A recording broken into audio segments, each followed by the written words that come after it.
To you by NBC bearing, भारताची पहिली bearing उत्पादक। कल्याण डोंबिवली महानगरपालिकेच्या उद्यान विभागातून शहरातील उद्यान मैदाने भाड्याने दिली जातात।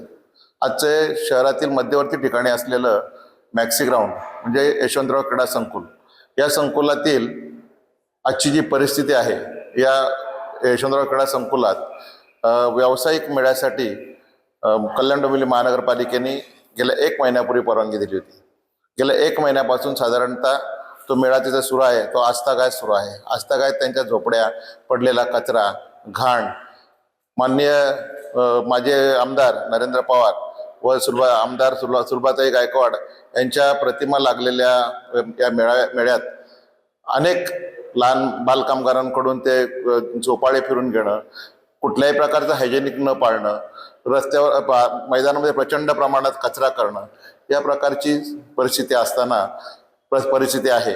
आणि आजपर्यंत आजची तर अति भयानक परिस्थिती आहे। आज त्या संपूर्ण ग्राउंडवर प्रचंड प्रमाणात कचरा पडलेला आहे। त्याची एवढी दुरावस्था ग्राउंडची अशा लोकांनी केली, केवळ महानगरपालिका थोड्याशा चिरीमिरीसाठी अशा प्रकारची मैदानं अशा परप्रांतीय लोकांना काही परप्रांतीय लोकांना भाड्याने देतात आणि स्थानिक नेत्यांचे फोटो लावून ते अशा प्रकारचा व्यावसायिक मेळा करतात।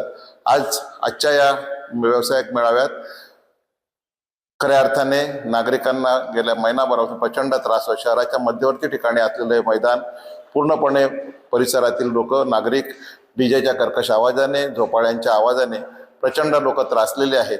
आणि या त्रासामुळे आज आम्ही सन्माननीय आयुक्तांना पुन्हा एकदा रिमाइंडर, तर तुमच्या दालनात आम्ही आंदोलन करणार। यापुढे जर मुलांना खेळायला जागा मैदानात राहिली नाही तर आपल्या दालनात आणून विद्यार्थ्यांना खेळवणार, अशा प्रकारचं आंदोलनाचा इशारा आम्ही त्यांना दिलेला आहे।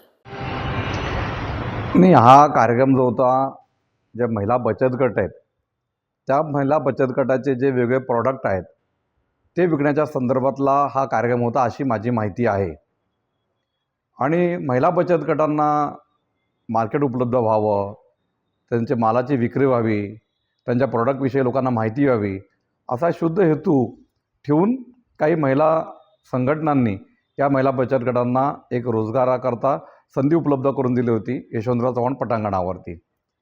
तर त्यामुळे त्यांनी रिसर फी भरली महानगरपालिकेची, त्या नियमानुसारच त्यांना ते मैदान देण्यात आलेलं आहे।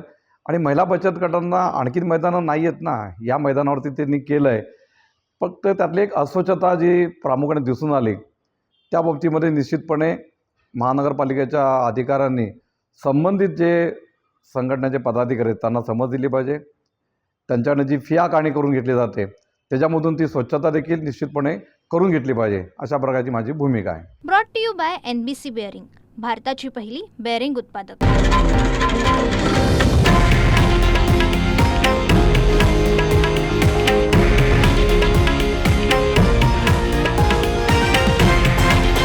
हे आहे देशातील नंबर 1 न्यूज नेटवर्क आणि आपण पाहत आहात TV9 मराठी, एकमेव।